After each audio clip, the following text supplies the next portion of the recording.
with ADHD, we are one big paradox, right? Like Oh my gosh, yes. we know we need reliable sleep. We know we Yes. need to drink water. We know we need to breathe.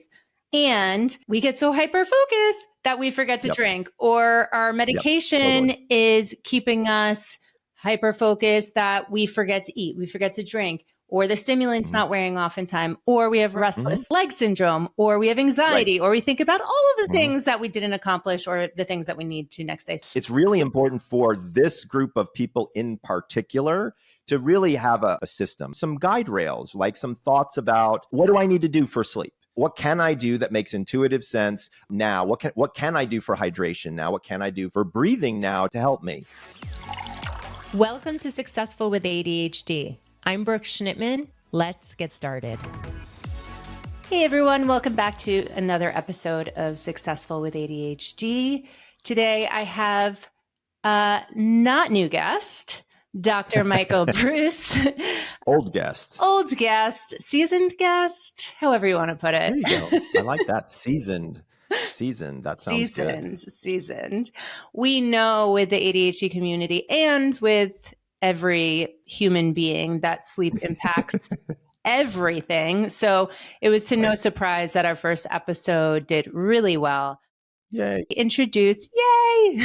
To reintroduce Dr. Breus. He is a clinical psychologist and a diplomat of the American Board of Sleep Medicine and a fellow of the American Academy of Sleep Medicine. He's one of only 168 psychologists in the world to have passed the sleep medical specialty board without going to medical school. That's pretty cool. Dr. Breus, he's done a lot more than that. He was recently named the top sleep specialist in California by Reader's Digest and one of the 10 most influential people in sleep. And he's on the clinical advisory board of the Dr. Oz show and was on the show 40 times. And he's been on a lot of other shows. He's wrote a lot of amazing books about sleep. And we're here going to talk about his new book. Do you want to introduce that? Absolutely. Hey, everyone out there. I've got a new book out. Ooh. Sleep, Drink, Breathe. Hold on. I'm going to move the microphone so you can see it better. Sleep, Drink, Breathe. I think wellness has gotten too complicated, right? Like, here's the problem. I've talked to people all the time. Like, I'm at the gym constantly because I'm a gym rat. I go there every day. And, people there know I'm a sleep doctor. So they're always coming up to me, asking me things. And they're like, hey, what sauna should I buy? Or what green drink should I have? Meanwhile, they haven't had a sip of water for their entire workout. They look like a raisin. They're about to fall over because and they don't even get it. And so for me, it's really about trying to figure out, like, how can I figure out, like, sort of what's the DNA of wellness? Like, what are the basic things that if you do them, it will help so many other things. Now, obviously, I'm a little biased when it comes to sleep. I think sleep is one of those things, but I think there are a few other ones as well. So I'll tell you the story. It was kind of interesting. A friend of mine, Joe Polish, wrote this really cool book called Life Gives to the Giver. And it talks about how you can, by giving away your time and energy, you get so much in return. And one of the things he was talking about in this book were these things called dominoes. And he felt like dominoes were these skills that once you got it, it would knock down another and then another. And then all of a sudden it starts moving very, very rapidly in a very positive direction. And I thought, that's a great analogy, but what are the dominoes of wellness, right? Like, what could they be? So, of course, I started thinking about, well, what could you not live without? Like, if we're going to try to get to the basics, well, you can't live without air, right? So that's breathing.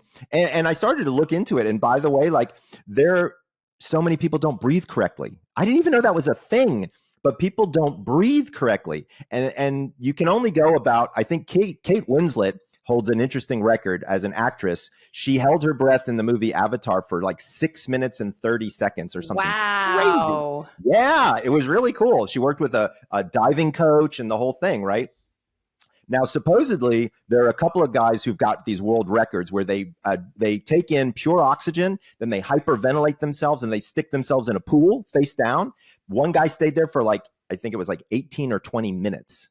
But here's the bottom line. Is you can't go for very long, especially as a normal human, without air. So one of the things I had to think was air. The second one was water.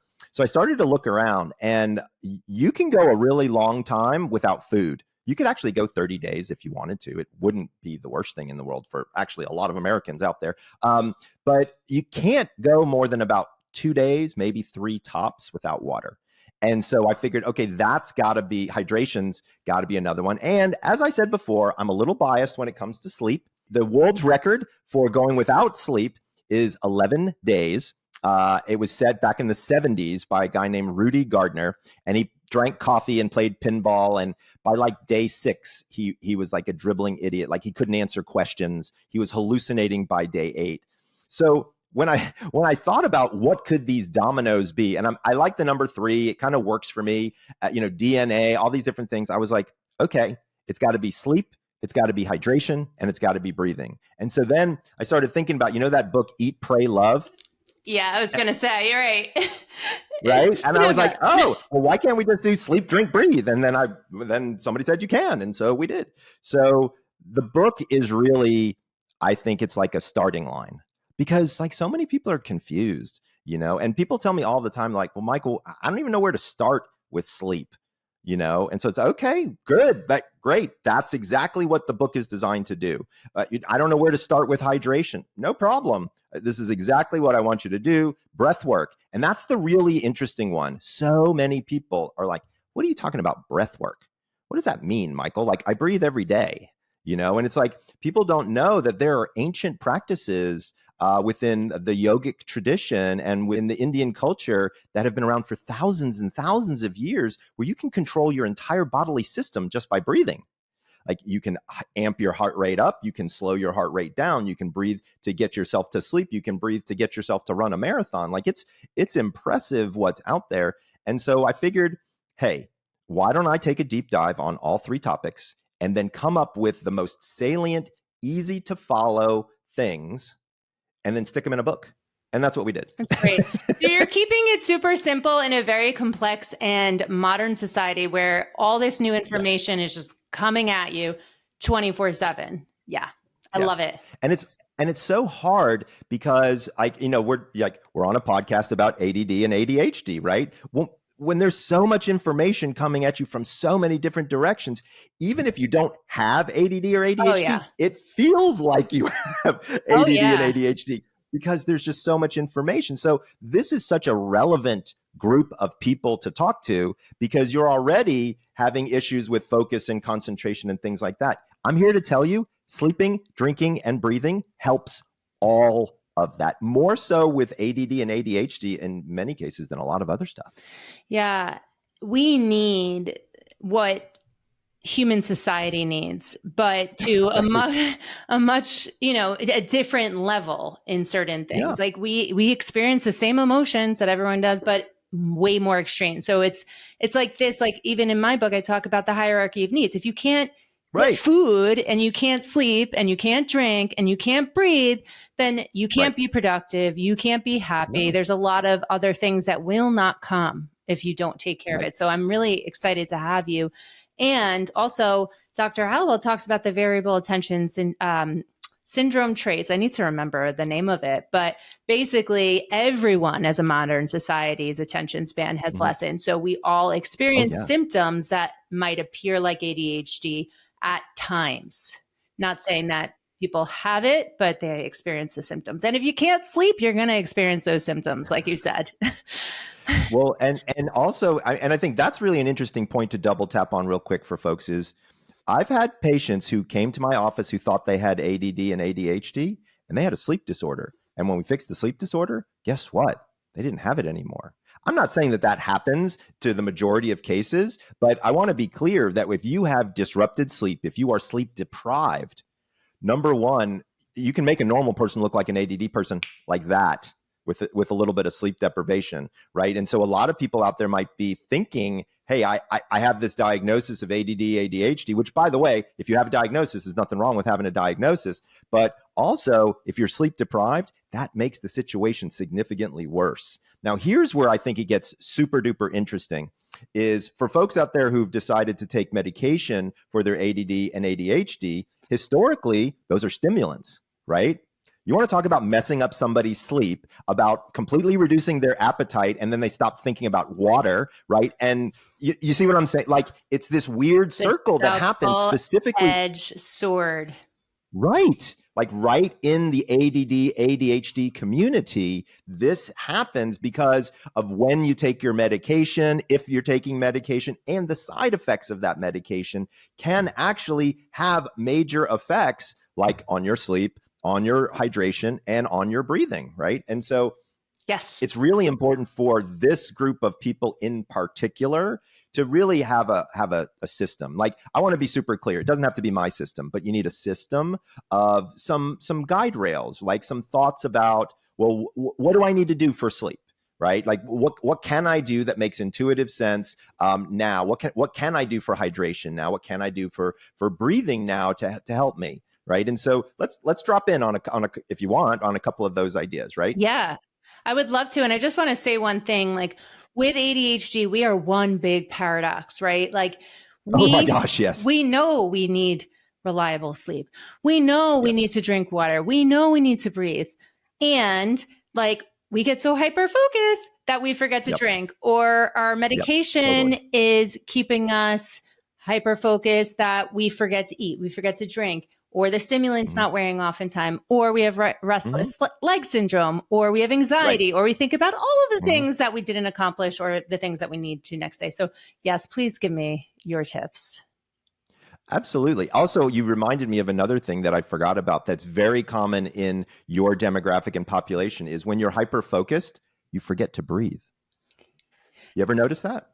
I seriously, sometimes I think to myself, like, like I catch myself taking really big breaths. Right. It's because your medication or your ADD is hyper focusing you, and you get so involved in this thing that I find it all the time. People are like, oh my gosh, I don't think I've had a breath in 30 seconds. And then they breathe and they're like, oh, okay. Like, you just become so focused that other things just kind of shut down due to this tremendous focus. And so, believe it or not, it can be breath work as well. So step number one with all of my ADD, ADHD folks is, number one, are you a medication protocol person, or are you a non-medication protocol person? Because that helps me sort of understand what I might be dealing with here. So if you are taking medication for ADD, ADHD, one of the first things I like to do is look at the timing of your medication. Because when you take your medication too late in the day, that can have some effects on sleep at night. And anxiety at night. And so, as an example, sometimes I have people where they have their extended releases in the morning and then a short releases in the afternoon, versus the short release in the morning and the extended release in the afternoon, which has oftentimes many problems. I want to be very, very clear. I am nobody's doctor that is listening to this. No one has the right to change their timing of their own medication. You need to talk with your doctor before you do it, because there can be consequences. So I want to be super duper clear. This is theory. This is what I would do if somebody was in one of my clinics. But I'm not anybody's doctor, but I want you to know and understand that the medication you take that helps you could also have some side effects that might be a bit annoying, and those need to be addressed. For folks who are not using medication, that's a slightly different thing. A lot of times we're looking at caffeine, we're looking at energy drinks, we're looking at those types. So self-medication seems to happen for some people quite a bit. And so that's another thing that we really want to look at is caffeine intake, things of that nature. You shared on the first podcast episode the cutoff time. Can you reshare that for caffeine? Yeah. So what I like to do is, from a cutoff perspective, I like people to cut off around 2 p.m. if it is at all possible. Here's why. It turns out that caffeine has a half-life of somewhere between 8 and 10 hours, depending upon how old you are. So as an example, I'm 56 years old. And so my metabolism is slower than my son's, who's 22 years old. And so when he drinks caffeine and when I drink caffeine, it motors through his system much faster than it does mine. Now, why does that matter? Well, if I drink a cup of coffee at 2 o'clock in the afternoon, 50% is still wandering around my brain 8 hours later. Wow. So that's probably not, that's the lower level limit, right? So what I try to tell people is stop at 2 p.m. if you can. And by the way, nobody out there should go cold turkey off of caffeine. I think we talked about this last time on the podcast. I had 2 people end up in the hospital when they went cold turkey off of caffeine. They were 2 pot a day drinkers.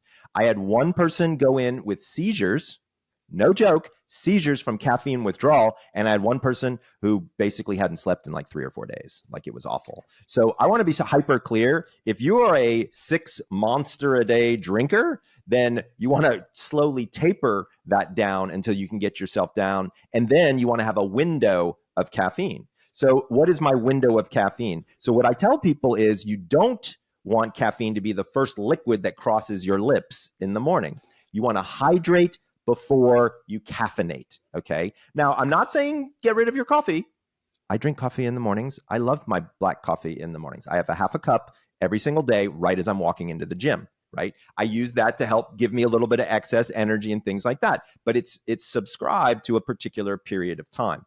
Now, a lot of people say, well, Michael, I can barely get the brain fog out of my head in the morning, and the caffeine is what helps me. What do I do if you don't want me to drink caffeine immediately? Here's what I want you to do. Let me explain the science. There are 2 hormones that you have to pull your brain out of an unconscious state. One of them is adrenaline. The other is cortisol. Okay. When those are wandering around in your brain and you add caffeine, that's like adding weak tea to somebody who's on cocaine. Okay. Adrenaline and cortisol are some of the most powerful hormones in your body. Caffeine can't even come close to that. But if you wait 90 minutes after you wake up, cortisol actually drops naturally. And when you add caffeine, it actually boosts the cortisol for you. You get bigger bang for your buck. So what I tell people is, hydrate yourself in the morning. By the way, sleep in and of itself is a dehydrative event. Most people don't know that. You lose almost a full liter of water just from the humidity in your breath. Wow. Of breathing out at night. So when you wake up, you want to drink some water. Now, let's talk about drinking, because sleep, drink, breathe. We're talking about hydration here. Hydration is such an interesting area that I have now really dug deep in. So as you know, I'm an exerciser, runner kind of person. So I'm always out and about and very active. And so I've had to learn how to hydrate. I lived in Scottsdale, Arizona for 11 years. And let me tell you, the sweat burns off your skin so fast, you don't even know you're sweating. So you really have to understand hydration. And it all boils down to water salt balance. That's really what it's about here, right? And so, believe it or not, you can overdrink and have too much water on board. You can underdrink and have not enough water on board. So we're always looking for the balance. So I've been taking a lot of electrolytes recently because I've heard. Let's talk about hydration multipliers. Okay. All righty. I just want you to talk and I won't say anything because there's so much good information. No, there's so much good information. So, tell me what you're answering all my questions before I even ask the questions anyway. So it's perfect. I'm using LMNT. Uh-huh. Yes. My question for you is, I've seen more and more women with ADHD have POTS. Yes, POTS. Got it. And because of that, of course, needing more electrolytes. Yep. What is the relationship, if you can share there? Okay, so just to be clear, this is not my area of expertise, but I do happen to know a little bit about it because I have 2 patients with POTS, and one of them's female. So I have a little bit of kind of clinical understanding there. And so, yes, you are correct that electrolytes turn out to be an important factor. But here is something that I think is important, not just for people out there with POTS, but for anyone who wants to use one of these what we're calling hydration multipliers. So brand names of some of these are Liquid IV, LMNT, things like that. And I want to be clear, I'm not here to disparage any of the products that are out there, but what I am here to do is say, you want to really look at the ingredients. So as an example, one of them has 1,000 milligrams of sodium. 1,000, okay? Nobody needs 1,000 milligrams of sodium, all right? So, and by the way, that's on a very popular brand. So what you really want to be looking for is what's inside, what looks good. And by the way, you can kind of make your own if you really wanted to. Like if you want to make really good electrolyte filled water, what you need is about 1/8 of a tablespoon of salt and some lemon and some clean purified water. That's it. That's all you really need. And I promise you, you'll get everything that you need. Eat a banana with it, by the way, which isn't going to kill you, and you'll be set for exactly what you're looking for. Now, when you're looking at somebody with POTS, right, that's a much more complicated situation. Also, you want to be careful of sodium overload there. So whoever your person is, I would really take a look at, go ahead and like buy a few of the hydration multipliers or look them up online and see, because sodium, remember, sodium with too much sodium makes you retain fluid. Water, and right. that can be bad in a POTS situation just as much as it can be good. So you want to be thoughtful there. I do think, by the way, that hydration multipliers can be useful, but only in certain circumstances. So let me give you an example. So if you're a runner and you're doing your normal run during the week, let's say it's 3 miles or 5 miles, no, you wouldn't need it. But if you're doing a long run on Sunday, yeah, you should have it, right? So if you're going to be going, 2 hours longer than you normally go, well, you're going to you're going to sweat out a ton of magnesium. So, you're going to sweat out a ton of sodium. So yeah, it would be intelligent to take that ahead of time so that your body doesn't bonk in the middle of whatever activity is you're trying to do. Also, for example, if you're not used to hiking, but somebody invites you to go on a hike, throw one of those things into your water, right? It's certainly not going to hurt you, but do you need one for every single time you work out? No, there's no universe. If you do, you've got a problem. Then you probably have a deficiency. Then that might require some level of supplementation, right? So I think there are instances where it makes sense. But to be fair, if you just drink water and you have a decent diet, you really should get POTS is a different situation, but you really should get what you need. Yeah, that's really good. Thank you. The big thing people talk to me about is amount of water. And they're trying to figure out, like, how much do I really need? So I dug deep on this topic. It's unbelievable how many different water recommendations that there are out there. And by the way, they vary wildly. There are some groups that say you should drink 140 ounces a day. There are some groups that say you should drink 40 ounces a day. Like, well, maybe not 40, but you know what I'm saying? Like, it's pretty ridiculous, kind of the differences Different that are extremes. out there.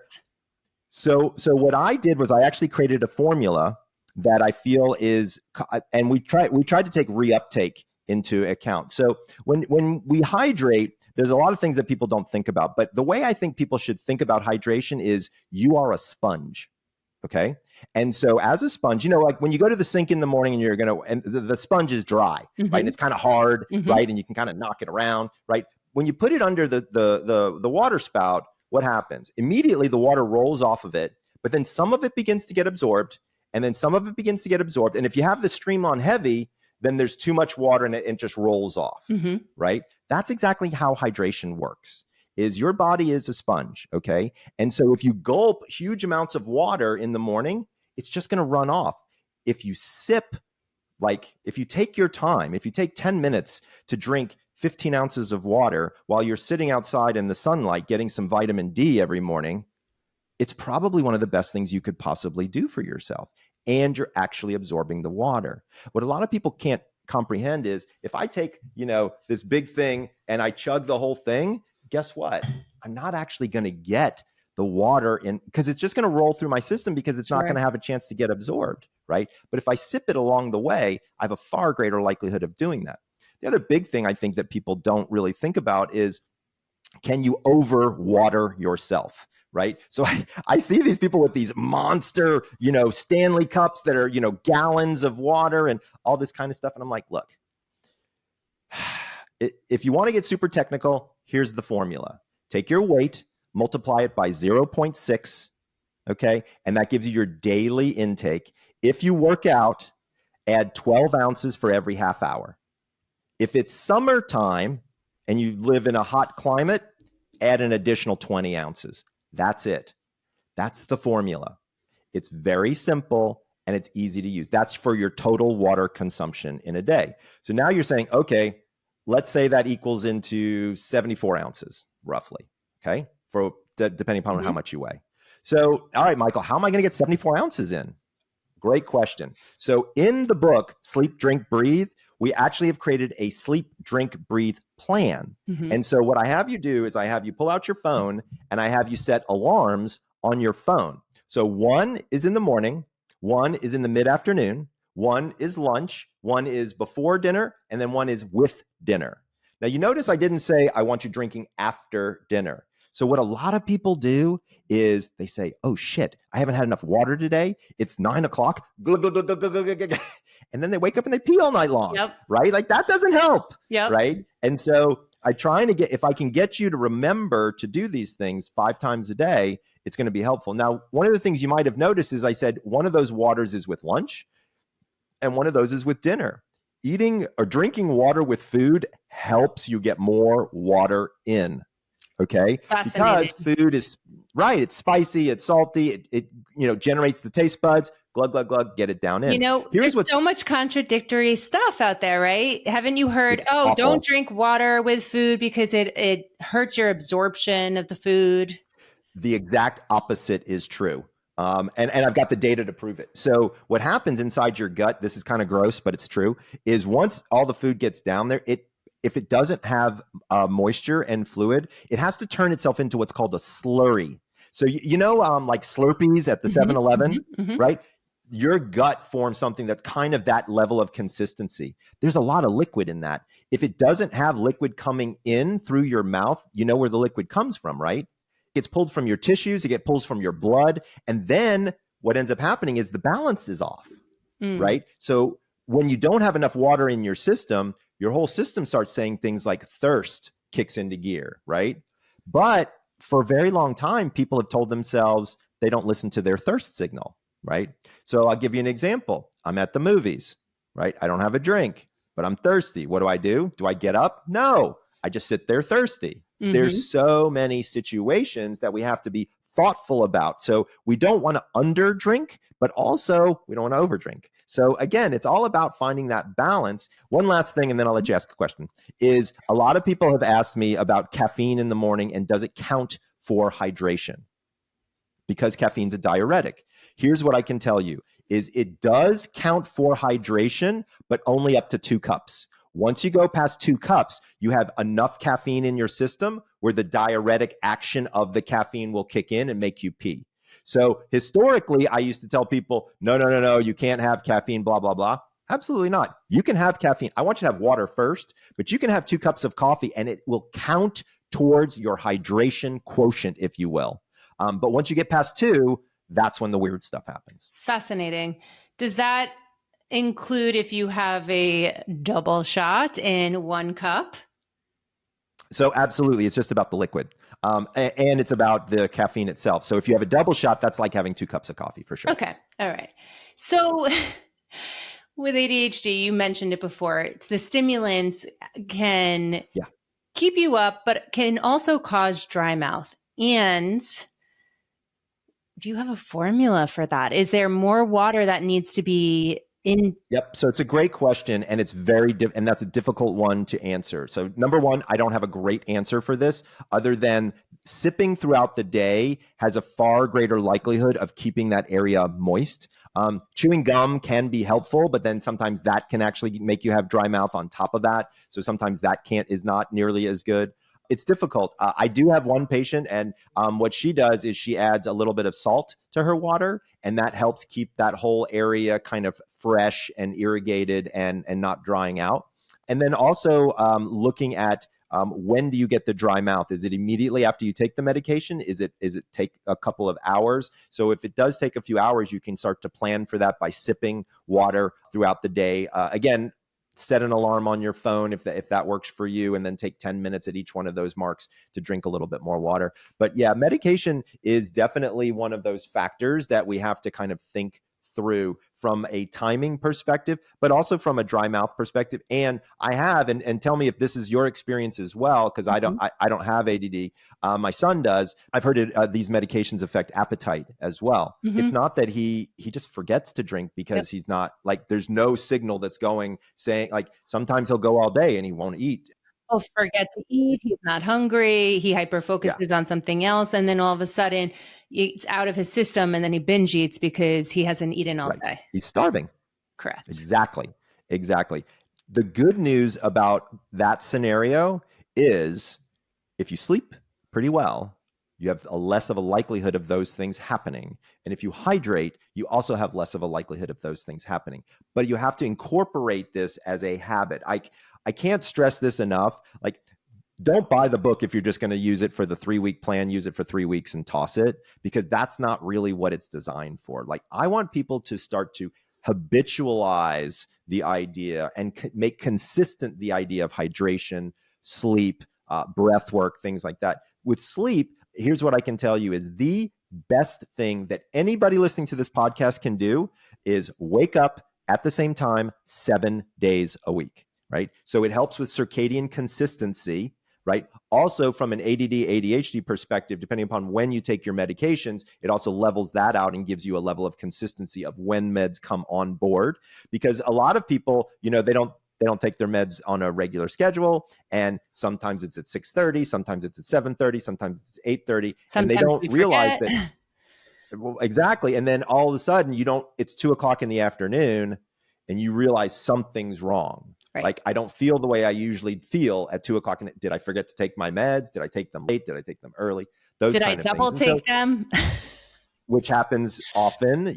Like I have patients where we have to do the pill boxes, and they're like, I feel like an old person with a pill box. It's like, no. This is about your memory. Like, this is about making sure that you don't overdose on things. And so, it takes a little bit to accept that. But that level of consistency in the morning is probably the biggest thing. And then what's also interesting with my ADD and ADHD patients in particular, and we talk about it quite a bit in the book, is the idea of a chronotype. Mm-hmm. So I think I talked about it last time here a little bit, but a chronotype is your internal genetic predisposition for sleep. So believe it or not, if we look at everybody's genes, we can actually locate on the PER3 area if you're an early bird or a night owl, genetically speaking, and then I can show you exactly what your sleep times should be. Now, once you kind of fall into that zone of early, which I call a lion, late, which I call a wolf, and there's a quiz that you can take, and I'll tell you all about it in a second. Once you know what your kind of swim lane is, if you follow that guideline, you actually fall asleep more quickly, wake up more easily, and it's kind of this zone where your sleep gets more efficient. Believe it or not, and this is going to sound crazy, but I did the experiment on myself. So I'm a wolf, which is a night owl. And so night owls shouldn't go to bed before midnight. So I set my clock to tell me when to go to bed. And I went to bed at midnight every single night for about a month. Okay. And I just let myself wake up whenever I would wake up. Mm-hmm. At first, I was waking up at 7:30. Then it was 7:15. Then it was 6:45. I don't actually sleep much longer than about 6 hours and 30 minutes if I sleep within my chronotypical swim lane, if you will. So my sleep has compressed itself. And when I look at my sleep on my Oura ring, I have the exact same percentages that I had when I had more sleep. That's fascinating. So I'm actually getting the correct percentages, but my body doesn't need as much because you have restful sleep. Yeah, exactly. So after you told me about the chronotypes, I did the test, and a lot of my clients have taken it, and pretty much almost all of us are dolphins. Yes, I know. So let's talk about dolphins. So dolphins are the entire reason that I wrote the book was for dolphins. And they're my favorite clients, by the way. Sorry for all you folks out there, but dolphins are the best. And here's why, is because they think that their sleep is not within their control. And I can show them exactly how to control their sleep, right? And so when you wake up in the morning at the same time, so follow the biology here. When you wake up at 6 a.m., there's a timer that's set in your brain that says that 12 to 14 hours later, melatonin can start again. Mm-hmm. So when you wake up at 6, 12 hours later is 6, 14 hours later is 8, takes about 90 minutes, and it gets up and in and you're ready to go, okay? But instead of waking up at 6, you wake up at 8 because it's Saturday, right? Now melatonin is off by 2 hours, which means you're not going to fall asleep for an additional 2 hours tonight. And then what's going to happen the next day? You're going to want to sleep in. Yeah. Right? And so it's this stay up late, sleep in, stay up late, sleep in. And all of a sudden you've got this thing called social jet lag. So by keeping consistency even on the weekends, which I know is not a lot of fun, what ends up happening is when you do need to stay out late, like let's say you want to go see Taylor Swift or something fun like that, and you're up till 2:00 in the morning, because you've had so much consistency before, you can have a bad night and your system will snap right back and you will be fine. But if you've had crappy, irregular wake up times and then you layer on another one, your body's going to be equally as confused and you're never going to snap back. So by having that level of consistency, it ends up being extremely helpful. Yeah. Yeah, no, it's wonderful. And I know you mentioned that you like naps, you encourage naps. Right? I do, but not for people with insomnia. I want to be super duper clear. If you've got insomnia, please don't nap because you lower your sleep drive and you won't be able to fall asleep that night. But I do like napping for ADD and ADHD people. And I'm so glad you brought this up because I hadn't even thought about this, but I'm glad to bring it up here. I have this idea about naps. You don't have to actually sleep to get the benefit. Okay. And I think that ADDers are the ones who feel this the most. It's just about getting out of the energy, getting out of the space. You know what I'm saying? Like just get yourself into a room, put on an eye mask, put on an earplugs for 10 minutes. I don't care if you sleep or you don't sleep. Just being away from all of that stimulus for a few minutes is good for your brain. Okay. Yes. What about NSDR? So I like NSDR for, wait, tell me what your definition of NSDR. Non-sleep deep rest, right? Yeah, this is exactly what I'm talking about for folks, especially ADD folks. Now, here's one of the things that happens to them is they're like, am I doing it right? Am I doing it right? Am I doing it right? You know, that kind of stuff. So what I tell all my ADDers to do is set a timer for 10 minutes. Okay. The only thing you have to do is lie here with your eyes closed. Now, I want to be also clear for everybody out there. If you do this, safety is a number one concern. So you need to let somebody know that you're going somewhere to do this and or have that person come check on you in 10 minutes. I personally take at least 2 15-minute breaks every single day where my eyes are closed. Sometimes I'm lying down, sometimes I'm just sitting here in my chair, but it's always refreshing. And that's what non-sleep deep rest is, or what we call NSDR. And one of the most amazing things that you've shared with me, because I do have sleep problems like dolphins do, the anxiety of my anxiety and my ADHD and, you know, whatever. Yeah. One of the greatest things besides going to bed and waking up at the same time is doing the serenity prayer, like you mentioned, you know, just leaning into the fact when you wake up or you can't sleep, okay, you know, this is what's happening right now. So that's actually one of the steps in sleep, drink, breathe is acceptance, right? It's like, you know what? Sometimes you do it all right and it still doesn't work. It still doesn't work. And it's 2:00 in the morning and you're upset.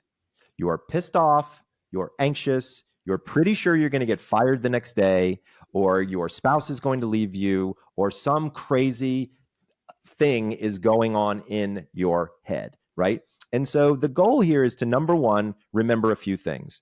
Nobody made a great decision at 3:30 in the morning. Nobody. Okay. So anything that you're coming up with that you think is really, you know, relevant to your life is probably not. That's number one.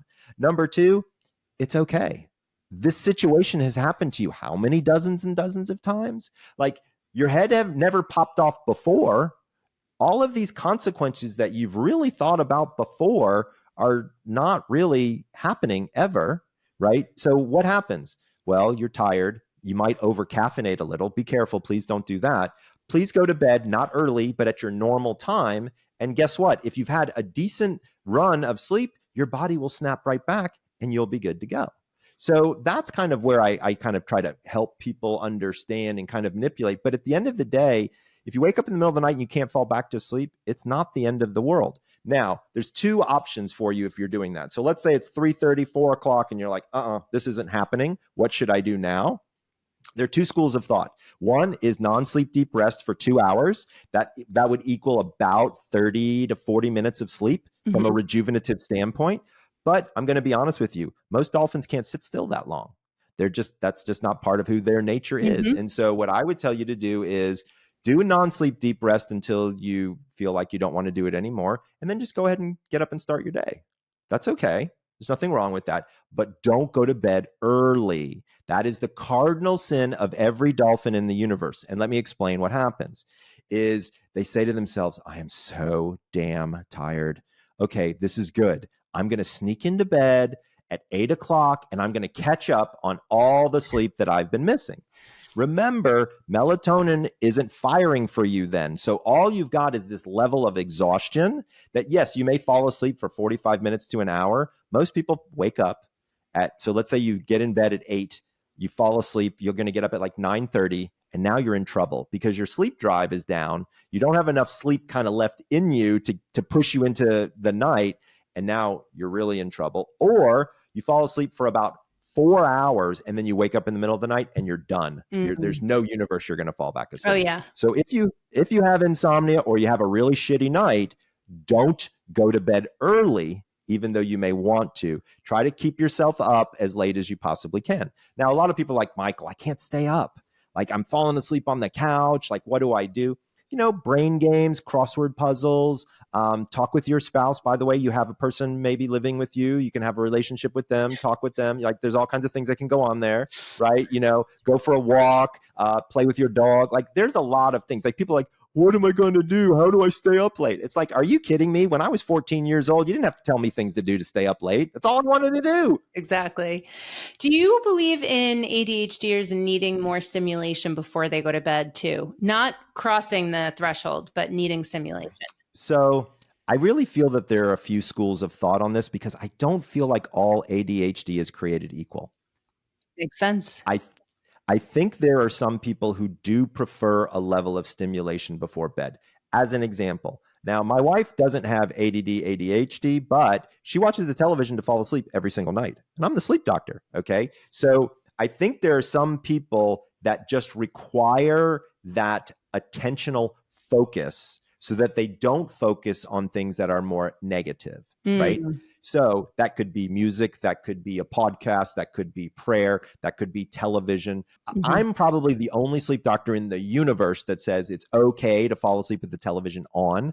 And I'll tell you why, is because almost every single person that I talk to tells me the same thing. I don't watch it. I listen to it. Yep. My eyes are closed, right? I mean, you could turn the brightness almost completely off. Nobody would care, right? Because I'm kind of listening to it. I call it out of the corner of your ear, right? It's not like you're really paying attention, but it's just enough attention to pay so you're not doom scrolling in your head about everything you said today that you wish you hadn't said. Exactly. Or everything. You know what I'm saying? And so I don't have a problem with that level of distraction.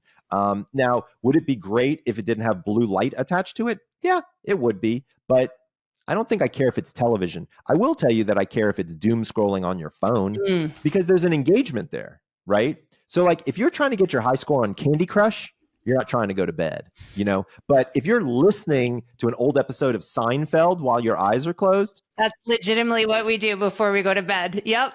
Right. Exactly. That makes intuitive sense to me. I'm okay with that. Like you have sleep doctor approval if that's what you do, especially if you're an ADDer or an ADHDer, because that's part of you. That's part of your universe. Now, again, I don't think that works the same way for all of you folks out there because I think there are a lot of differences within. But I don't think it's something bad. I certainly don't think it would give you bad sleep. So it's leaning into what works for you as an individual, As long as it's not disruptive to your partner and as long as it's reasonably healthy. Like what is bad is when you lean into, for example, supplementation and all of a sudden you're taking 12 supplements for sleep that you really don't need. That's what I don't want people to do. Like in my world, and I think I've said this to you before, like I'm interested in giving you a skill, not a pill, right? Like, because the data's on my side with this. Like it's much better and it lasts much longer if I give you that skill set of cognitive behavioral therapy, stress reduction. We talk about non-sleep deep rest. All these different things can be very, very helpful to you without a pill. That's where I think the breathing section of my book actually comes into play a lot because, again, there's so many different kind of breathing techniques out there that a lot of people don't think about. One thing that I think is great for ADHDers is 4-7-8 breathing. Have you ever heard of that or tried that? Yep. It's great. Holding it for 7, bring in 4 seconds, hold it 7, release 8. Exactly. So Dr. Andrew Weil developed this. Believe it or not, I don't know if you know the original story. It's kind of interesting for the Navy SEALs, honestly. And so here's what they were trying to do, which I think is kind of cool, is if you're a sniper and you're shooting downrange, you have to slow your heart rate down. Otherwise, your heart rate can change the trajectory of the bullet, right? Because it'll move, right? Because think about it, if you're about ready to shoot somebody down, your heart rate's going to be really up there, right? That wouldn't be good. So what we had to do was teach them how to shoot in between heartbeats. And so in order to do that, you had to get people's heart rate down to about 60 or below.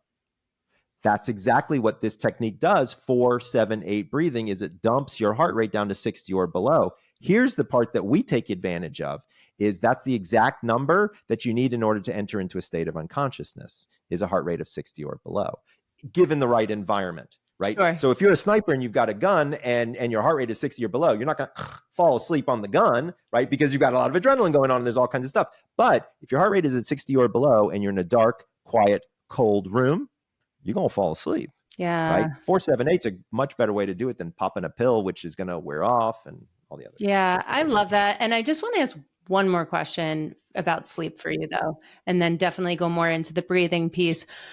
You mentioned in your book that people come to you without using Aura and other sleep tools and say, I had the best sleep of my life, but then they test it out with the Aura and their sleep sucks. How is that possible? So here's the thing. Number one, Aura is not necessarily the most accurate device in the universe. Now, I want to be clear. I've been on their board and I understand how it works. I would argue they're the most accurate than anybody else out there. Them and Fitbit have actually done head-to-head studies, but you can't just look at your singular data. So many people do this. They walk up to me with their phones on their screens and they're like, Dr. Breus, what does this mean? I don't know what it means if you got 14 minutes of deep sleep last night. Here's what I can tell you is look across the week, okay? And look at the average. If you got 14 minutes of deep sleep every single night based on your Aura ring, clearly that's not accurate, but it's being consistently inaccurate. That's all I need because it hasn't changed. But if you had 14 minutes one night and 407 the next and 236 the next, I want to know what happened on those 2 nights because that influenced the consistency of the data. And that's where the goodie is. That's what you're looking for. So, by the way, there's something called orthosomnia now, where you get so anxious about your data, you can't fall asleep. Oh, gosh. So the data is causing a lack of sleep. Fascinating. Exactly. Only in the US. Exactly. No, I'm just kidding. Only in the US. All right, let's talk more about breathing. You mentioned the 4-7-8. I've also heard about the box. There's lots of different breathing techniques out there. What are we doing wrong about our breathing and what can we do to change it? Well, I think if I had to pick 1 or 2 things, what I would say is we don't think about it. And I think that is probably one of the biggest things is it's so involuntary that we don't think about it when we're doing it. So like just us sitting here on the podcast and talking, like I'm very aware of my breath because I have to get in my breath before I can jabber onto the microphone, right? And not sound like I'm about to die of, like all that. Like I've got to kind of so I'm very conscious of that. But most people are not. Most people are shallow breathers. They really don't extend through the lung at all. And they just kind of really use the upper lobe of one of the lungs. So a lot of people don't know a lot about lung physiology. Believe it or not, there's 3 lobes in one lung and 2 lobes in the other lung because you got to have room for the liver. So your lungs aren't actually the same and they breathe a little bit differently. And it's really healthy to take in big, deep breaths, diaphragmatic breaths on occasion. So belly breathing is actually very, very healthy. So one of the things that I try to get people to incorporate is breath work, for example, while they're falling asleep. Right. And so that's why 4-7-8 breathing works so well. But you can just do plain old diaphragmatic belly breathing as you're falling asleep. And it's very relaxing and it's really good for you. But so many people, I think the number one thing is just the depth of breath that people have. The second thing that I always want people to just be thoughtful about is the quality of the air. I'm a big person on air quality and water quality as well. Like, by the way, nobody should be drinking water out of plastic bottles. Like, I think that's official now. And or you should drink good water. Like, you need to know what the water that's coming out of your tap. Like, every county has a website that you can go to and you can learn what are the chemicals that are still in your water. Personally, I buy a Brita filter. It's $20 for the pitcher and $20 for the filter, and we use them every day.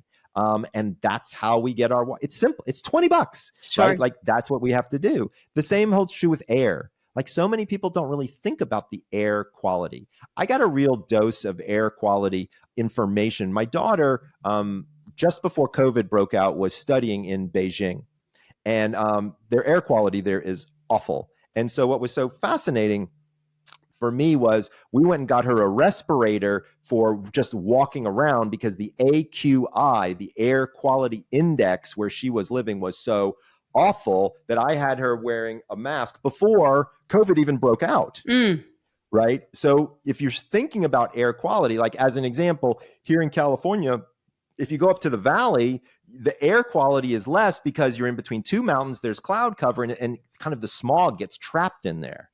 Right? So what do? I have air filters in my house, right? I have air purifiers in my house. And you don't have to go crazy, right? Like, here's what I do is I put an air purifier in my bedroom because that's the room I spend the most time in.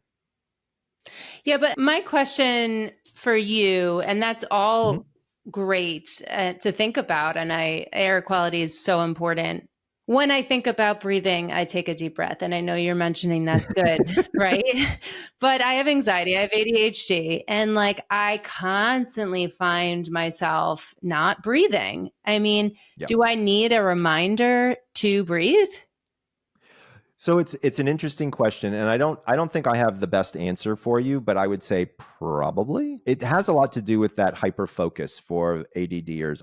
Is my personal theory. Like I want to say this is my personal theory. I don't have any data behind it, but I've seen a lot of AD patients, and so what I think happens a lot is I think that hyper focus makes you forget to breathe, and that becomes an issue. And so by having planned times of day to breathe, you can counteract that. Right. And so those 5 times when you're drinking the water, you're breathing in between sips, and you take nice, big, long breaths. And now you're killing 2 birds with 1 stone. Right. Like you don't have to, like, if you don't want to do 4, 7, 8 breathing, or you don't want to do box breathing, which is just 4, hold, 4, release 4, which is also another technique.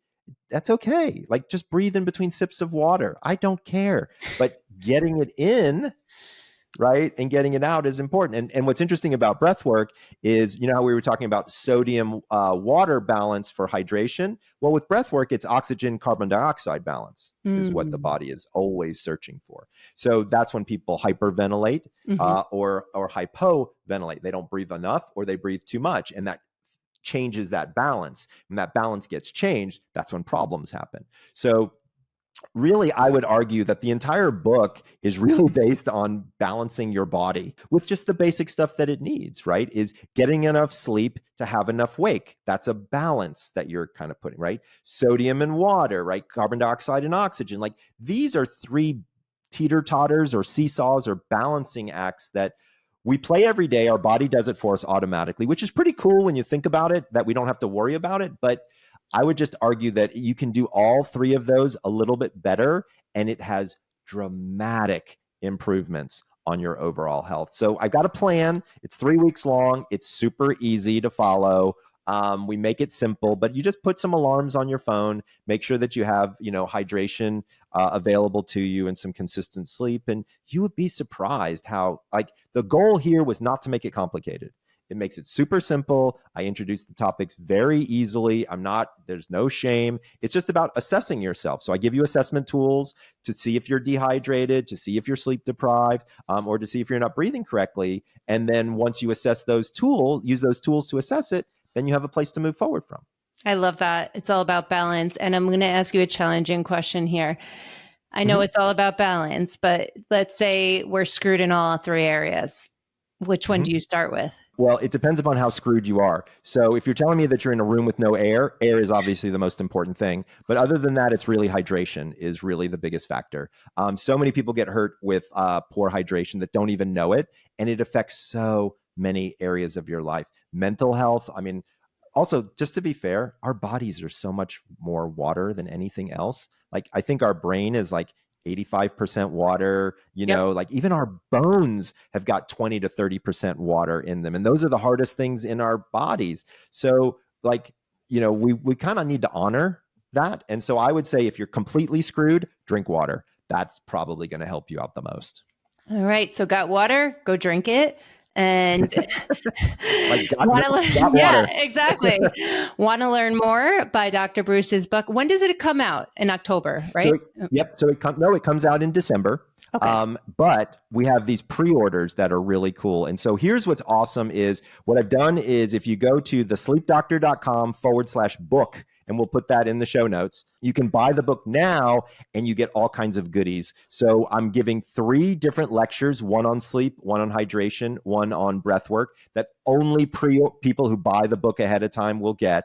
You actually get the plan before you get the book, and I'll walk you through it. Also, I have live Q&As that I'm doing with anybody who buys the book ahead of time. So it's in a group format, but Amazing. people will have access. I kind of think of the book as kind of like a ticket to getting access to me, my knowledge, what I'm trying to teach everybody, and get people to answer their questions, because there's only so much I can do in a book. I mean, the book's awesome. Like, I want everybody to buy the book, clearly. But at the end of the day, I think a lot of the pre-order stuff is going to be super duper helpful. So if you want to buy the book now and then enjoy all the pre-orders, it's kind of cool. Yeah. Sleep, drink, breathe, everybody. Dr. Bruce, the sleep doctor. Go find him on Instagram and social media at the sleep doctor, and at his website, thesleepdoctor.com, and get his book at thesleepdoctor.com/book. Is that everything? Did I get it all right? That's all of it. Okay. You did it right.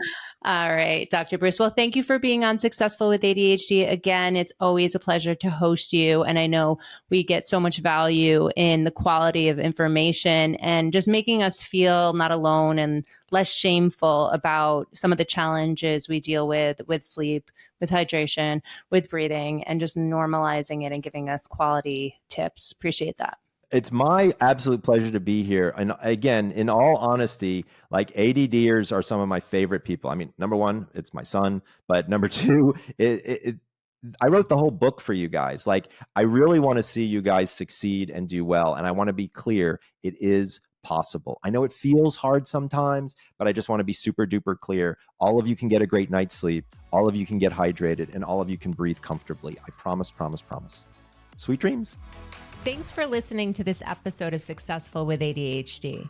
I hope it helps you on your journey. And if you need any additional support for you or a loved one with ADHD, feel free to reach out to us at coachingwithbrooke.com and all social media platforms at Coaching with Brooke. And remember, it's Brooke with an E. Thanks again for listening. See you next time.